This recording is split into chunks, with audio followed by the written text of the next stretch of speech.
cloaking itself beneath the mask of 1930s American animation. It's been a long while since I've encountered a game as brutally inconsiderate of my time as Cuphead is. In some ways, it reminds me of a stripped-down version of Shadow of the Colossus, a PS2 game wherein heavy priority was placed upon boss design and the brilliant gameplay encounters that followed. These bosses are more akin to puzzles, which require multiple playthrough attempts to solve. Where Cuphead differs, however, is in its unforgiving difficulty. Why is it so hard though? Well, on top of overload to make things more difficult for our brains, many of Cuphead's fights can't be memorized due to the game's employment of pattern variance. Pattern variance is the technique that the creators of Cuphead use to randomize in-game sequences during replays of the game. While each boss has several progression triggers throughout their fight that are reached by dealing damage, each sequence or each segment of the boss fight can be manipulated by the game's engine. To better understand this idea, let's take a quick look at one of the game's early boss fights.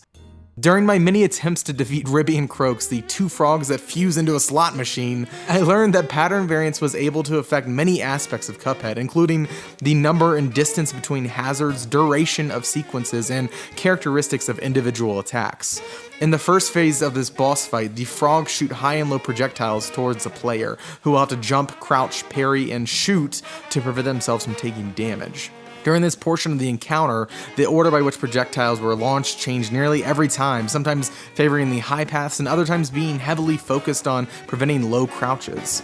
Up next is the bomb phase, wherein Croaks turns into a high-powered fan while Ribby throws bouncing bombs at the player, who has to prevent themselves from being pushed back too far while simultaneously dodging these oncoming hazards. Initially, it was a struggle to find a rhythm, as Ribby would sometimes throw 9 bombs instead of his usual 6, and on occasion, Croaks' fan transformation seemed a bit delayed and would turn on during the middle of the bomb dodging event.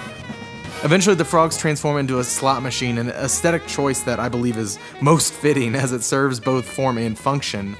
After dodging a few coins and pulling the lever, Cuphead is able to finally begin the damage phase of this fight, wherein Ribby and Croaks open their mouth to release one of 3 different platforming segments, according to how the slots fell. Players will need to adapt multiple strategies because each of these platforming bits changes the play space in some distinct way. It's entirely possible to get several of the same platform in a row, and if you haven't mastered the particular segment of choice, well, then you're out of luck. While platforming to save your life, you also have to damage the slot machine, as this is the player's best chance to progress the boss's invisible health meter. Not to mention the summon order directional damage and speed of platforms change in every playthrough thanks to pattern variance. I'm not quite sure what determines the frequency of these generated variances, but I know that every time I started to feel comfortable with Cuphead's sequence characteristics, it adapted some small detail to throw me off its scent. This constant building and breaking of both patterns and rhythms requires reactionary decision making, which prevents players from ever truly memorizing an encounter, a lesson learned from Contra 3 and Contra Hard Corps.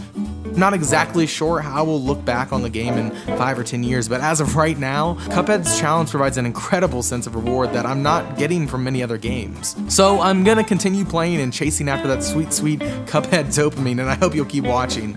OK Beast releases video essays every Friday, and we also have podcast reviews and other features on our website, okbeast.com. If you liked this video, I'd love it if you subscribe and share this video with your friends. Thanks for watching, everyone, and we will see you next week.